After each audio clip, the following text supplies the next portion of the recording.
ஆமாம் sir. Right. வேற எதுங்கெல்லாம் மறந்துடுது? சில முக்கியமான முடிவுகளில் எடுக்கும்போது அவங்க கேட்காம மறந்து நம்மளே முடிவு எடுத்துடுறோம். ஓ, இப்போ நம்மளும் இன்னொருத்தரும் அவங்களே கலந்துக்கணுங்கிறது மறந்துடுது. மறந்துடுறோம் சார். ஓ, அது மாதிரி எடுத்த முடிவுகள் என்னெல்லாம், என்ன மாதிரியான முடிவுகள்? ஒரு சின்ன விஷயம் தான். நான் போயிருந்தேன், திடீர்னு அவங்க கேட்காம நான் மொட்டை அடிச்சிட்டேன் சார். ஓஹோ. அது வந்து ஒரு பெரிய இதாயிருச்சு. ஒரு சின்ன விஷயம் தான், நீங்கள் என்கிட்ட கேட்கணும் அப்படின்ட்டு நான் ரொம்ப சண்டை போட்டாங்க. ஆனால் அதுக்கப்புறம் தான் தெரிஞ்சு ஓகே இதை நான் கேட்டிருக்கணும் அப்படின்ட்டு. நானும் பையனும் வீட்டில் இருக்கோம். இவங்க கோயிலுக்கு போகிறாங்க. நான் தான் சரி போங்க, ஃபேமிலியெல்லாம் போகிறாங்க, நீங்கள் அத்தை மாமா எல்லாத்தோட போங்கன்னு சொல்கிறேன். ஒரு மெசேஜ் ஒரு ஃபாலோ பண்ணி, இது பெரிய முடிவு சார். அஃப்கோர்ஸ் நம்ம மொட்டை அடிக்கிறோம், ஒரு வேண்டி பண்ணியிருப்போம், ஏதோ ஒன்று இருக்கும். ஸோ ஒரு ஒய்ஃபாக என்கிட்ட சொல்லாதும் போது ரொம்பவே ஹர்ட் ஆச்சு. அதை விட இன்னொன்று என்ன அவங்க பண்ணாங்கன்னா, ஏங்க என்கிட்ட சொல்லி நான் ஒரு வார்த்தை தான் கேட்டேன், சர்ப்ரைஸ் பண்ணேன்னு சொன்னார் சார். இப்போ வரைக்கும் எனக்கு அது ஹர்ட் ஆயிடுச்சு. சர்ப்ரைஸ்னாவே எனக்கு மைண்டுக்கு அந்த மொட்டை ஞாபகம் தான் வரும். வேற எங்கெல்லாம் மறந்துடுது? 2 இடத்துல மறந்துடுவேன் சார். ஒன்று வந்து அவங்க அம்மா வீட்டில் இருக்கும்போது, இன்னொன்று வந்து நான் ஆண்டி வேலை போயிட்டு இருப்பேன். ஏதோ ஒரு இடத்துல வந்து ஒரு சிக்கன் பக்கோடா கடை, சில்லி கடை, ஏதோ ஒரு ஹோட்டல் பார்க்குறேன்னா அப்போ மறந்துடுவேன். நீங்க பாட்டு போய் வாங்கி தின்னு இருப்பீங்களா? சாப்பிட்டு போயிடுவேன். வீட்டு பக்கத்தில் போவோம், ஐயோ வீட்டில் வேற பையனும் ஒய்ஃப் இருக்காங்களே, வாங்கிட்டு போக மறந்துட்டோமே அப்படின்னு சொல்லிட்டு வீட்டில் தான் இருப்பாங்க, பட் அவங்களுக்கு வாங்காம போயிட்டு போய் அந்த வகையில் மறந்துடுவேன். அவங்க அம்மா வீட்டில் இருக்கப்ப மறந்துடுவீங்கிறீங்களா? அது எப்படி? அவங்களுக்கு வந்து ஒரு தம்பி இருக்காங்க. அவங்க அப்பா, அம்மா, தம்பி 3 பேரும் அவங்கள போட்டு கார்னர் பண்ணிகிட்டே இருப்பாங்க. அது நமக்கு கொஞ்சம் எந்தூஸ்தி ஆயிரும். சரி நாமளும் கூட சேர்ந்து பேசுவோமேன்னு சொல்லிட்டு நானும் மறந்துட்டு பேசிடுறது. வேற எங்கெல்லாம் மறந்து போகுது? அதாவது இப்போ நம்ம ஒரு கப்புள்ஸாக இருந்துகிட்ருப்போம். அவங்க ஃபிசிக்கலாக இப்போ ஒரு என்டிட்டியாக ப்ரெசண்ட்டாக இருப்பாங்க. அவங்களோட ப்ரெசன்ஸை நம்ம எப்போயுமே ஃபீல் பண்ணிட்டு தான் இருப்போம். ஆனால் ஒரு ரிலேட்டிவ் வந்து ஃபோனில் விசாரிக்கும் போது நம்மளை விசாரிச்சுட்டு அடுத்து கலெக்டிவாக ஒய்ஃபை தான் விசாரிப்பாங்க. ஒய்ஃப் நல்லா இருக்காங்களா, ஒய்ஃப் கூட எப்போ ஊருக்கு வர அப்படின்னப்ப கல்யாணம் ஆயிடுச்சா அப்படிங்கிற அப்படியே ஒரு டீப் தாட் போகும். ஓ, கல்யாணம் எத்தனை வருஷம் ஆச்சு? 2 years ஆச்சு. ஓ, 2 வருஷத்துலேயே டீப்பாக யோசிக்கிறீங்களே. இதுவே எனக்கு இப்போ தான் சார் தெரியும். இதுவே இப்போ தான் தெரியும், அதான் ஷாக்கில் இருக்கீங்களா? அதே மாதிரி முன்ன வந்து ஒரு ரிலேட்டிவ் வந்து நம்மளை ஒரு மேரேஜுக்கு இன்வைட் பண்ணுறாங்கன்னா வீட்டில் பத்திரிக்கை வைப்பாங்க, வீட்டோட ஒரு மெம்பராக இருப்போம். அப்போ வந்து ஒரு பாயிண்ட்ல வந்து நமக்கு தனியாக பத்திரிக்கை வைக்கும்போது நமக்கு தனியாக எதுக்கு பத்திரிக்கை வைக்கிறாங்கன்னு அப்போ திரும்ப அந்த ரியலைசேஷன், ஓ கல்யாணம் ஆயிடுச்சு, ஓ ஒய்ஃப் இருக்குது, அப்போ நம்ம நாலு பேனா யாருக்காவது ஏதாவது செய்யணும்னாலும் நம்ம தனி ஃபேமிலியாக செய்யணும், அம்மா அப்பா கூட. ஆக்சுவலாக உங்களுக்கு எங்கெல்லாம் மறந்து போகுதுன்னு கேட்கக்கூடாது, உங்களுக்கு எப்பெல்லாம் கல்யாணம் பண்ணிட்டோம்னு ஞாபகம் வருதுன்னு கேட்கணும்னு நினைக்கிறேன்.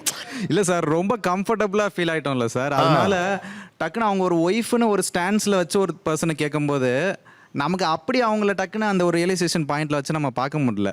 ஓகே, ஆனால் இவங்களுக்கு ஏன் இன்னும் உரைக்கலைன்னு நினைக்கிறீங்க? அல்லது ஏன் இன்னும் அவங்க ரியலைஸ் பண்ணலை நான் ஒரு கல்யாணம் ஆன ஒரு ஆள்? ஏன் இன்னும் முழுமையாக அவர்கள் அப்படி மாறாமல் இருக்காங்கன்னு நினைக்கிறீங்க? ஆனால் அந்தளவுக்கு அவங்க ஃப்ரெண்ட்ஸ் கிட்ட இருக்கும்போது ரொம்ப க்ளோஸாக இருக்காங்க சார். இந்த ஒய்ஃப் இருக்காங்கிற ஞாபகம் இல்லாத அளவுக்கு அவங்க அந்தளவுக்கு க்ளோஸாக இருக்காங்க. நேற்று நைட்டு நாங்கள் ட்ரெயின் ஏற வேண்டியது ஷோக்கு, ஓகேங்களா.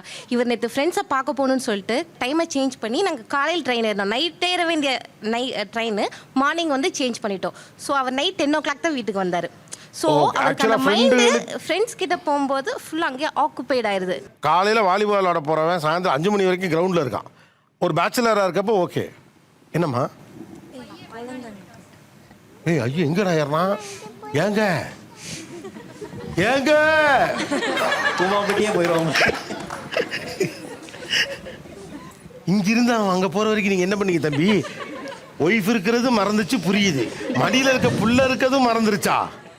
தம்பி அநியாயத்துக்கு மறக்கிறீங்க. மேரேஜ் முடிஞ்சது பார்த்தீங்கன்னா மாமியார் ஆகட்டும், அம்மாவாகட்டும், இல்லை அப்பாவாகட்டும், ஹஸ்பண்டுக்கு இதை செஞ்சிட்டியா, என் பையன் வந்துடுவான், மாப்பிள்ளை வந்துடுவார், நீ வீட்டு வேலையெல்லாம் முடிச்சிட்டியா, நீ ஒர்க்கு போனாலும் ஓகே, நீ ஒர்க்கு போ, அது எங்களுக்கு பிரச்சனை கிடையாது, நீ வீட்டுக்கு தேவையானதை ஃபர்ஸ்ட் செஞ்சு வச்சிட்டியா அப்படின்னு நம்மள வந்து அந்த செய்யறதுக்கான இது கொண்டு வராங்க. அங்க வந்து நம்ம கிட்ட ஆக்சுவலா பெண்ணை வந்து உனக்கு திருமணம் ஆகி விட்டதுங்கிறத யாராவது ஒருத்தர் ரிமைண்ட் பண்ணிக்கிட்டே இருக்காங்க. ஆனா ஆணுக்கு அப்படி சொல்லப்படுறதில்ல. வேற என்ன ரீசன்? ஏன் அவர்களுக்கு அது உணர முடிவதில்லை? ஃப்ரெண்ட்ஸ் தான் சார் ரீசன். ஆக்சுவலா அவங்களே வந்து மாறலாம்னு நினைச்சாலும் லைக் எனக்கு வீக்கெண்ட்ல டே டைம்ல அவங்க விளையாட போனா எனக்கு நோ இஷ்யூஸ். பட் அவங்க விளையாட போற டைமே பாத்தீங்கன்னா நைட் 10 o'clock, வரது 1:30 2 o'clock ஆயிடும். நான் கிட் மட்டும் தான் இருக்கேன், எனக்கு 2 year பேபி கேர்ள். ஸோ எனக்கு அப்போ கொஞ்சம் பயமா இருக்கும். ஸோ அந்த டைம் ஏன் சூஸ் பண்றோம்னா அப்பதான் வந்து இவங்கெல்லாம் வந்து செட்டில் டவுன் ஆகிற டைம். இப்போ நான் வந்து இப்போ டே டைம்ல போனேன்னு வச்சுக்கோங்களேன், அவங்க ஏதாவது ஹவுஸ் ஹோல்டில் ஏதாவது ஹெல்ப் இருக்கோ இல்லை ஏதாவது அர்ஜென்ட் நீட் இல்ல, அவங்க தான் வேணாங்கறாங்களே. அவர் பகலில் விளையாட போனா கூட எனக்கு ப்ராப்ளம் இல்ல, நீ நைட்டு விளையாட போறதா எனக்கு ப்ராப்ளம்னே சொல்லிட்டாங்க. அதுக்கப்புறம் இல்ல சார் அதுதான் சௌரியமா இருக்கும் அவங்களுக்கு, நீங்க சொல்றீங்க அதான் சௌரியம் இல்லன்ட்டாங்களே, ஏன் அப்புறம் நைட் விளையாட போறீங்க? என்னோட ஃப்ரெண்ட்ஸ் எல்லாத்துக்கும் அந்த கம்ஃபர்டபுள் டைம் அப்படி சொல்லுங்க. அப்போ உங்க ஃப்ரெண்ட்ஸுங்களுக்கு இருக்கு ப்ரையாரிட்டி, உங்க ஒய்ஃபுக்கு இல்லையா? அதான் அவங்க கேக்குறாங்க.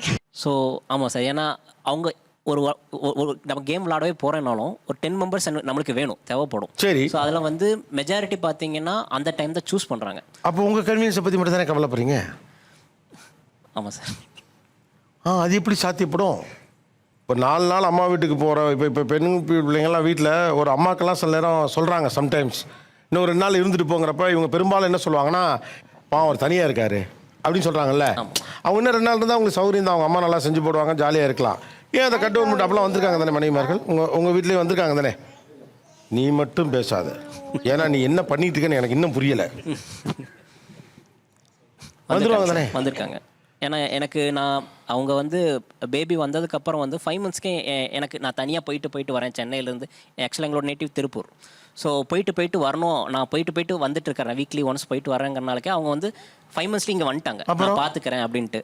பட் தெரியல. ஆக்சுவலாக எனக்கு என்ன புரியலன்னா, இவ்வளோ தூரம் பண்ணுறாள், நீங்கள் ஸ்ட்ரிக்ட் ஆகிட்ட நோ நீ நைட் போகக்கூடாதுன்னு சொன்னா என்ன, ஏன் போய் சொல்கிறது இல்லை?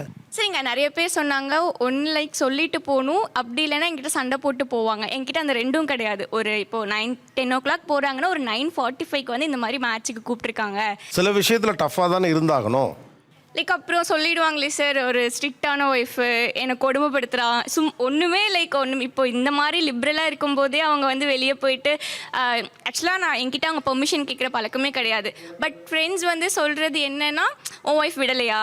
நான்லாம் ஏதாவது ஒன்றா என் ஹஸ்பண்ட்டை வந்து ஸ்ட்ரிக்டாக சொல்லிடுவேன் சார், ஓப்பனாக சொல்கிறேன். அவளை இது பண்ணக்கூடாதுன்னா இது பண்ணக்கூடாது, அவ்வளோதான்.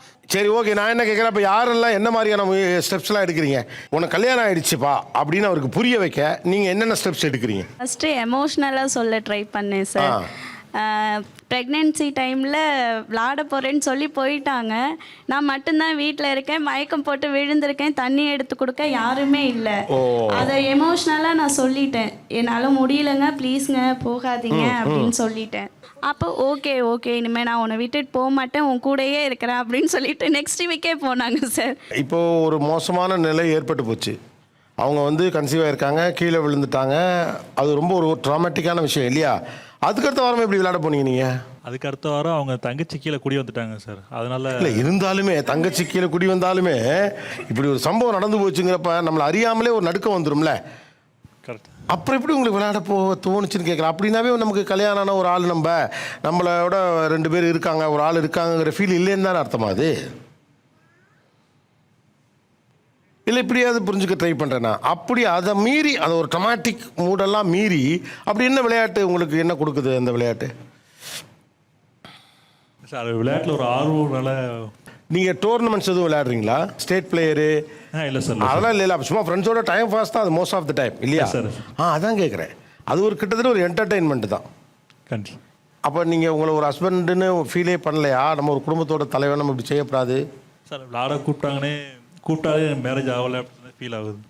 விளையாட கூப்பிட்டாலே தனியாக இருக்க மாதிரி தான் ஃபீல் ஆகும் எனக்கு. பின்னாடி கீழே சேஃப்டியாக ஒரு ஆள் இருக்காங்கன்னு நினச்சி தான் அடுத்த வாரமும் போனேன். இல்லை, உங்கள் ஒய்ஃபுக்கு ஒன்றுனா யார் பொறுப்பு? நீங்களா இல்லை அவங்க தங்கச்சியா? என்னோட பொறுப்பு. அப்புறம் எப்படி அவங்கக்கிட்ட பொறுப்பு கொடுப்பீங்க?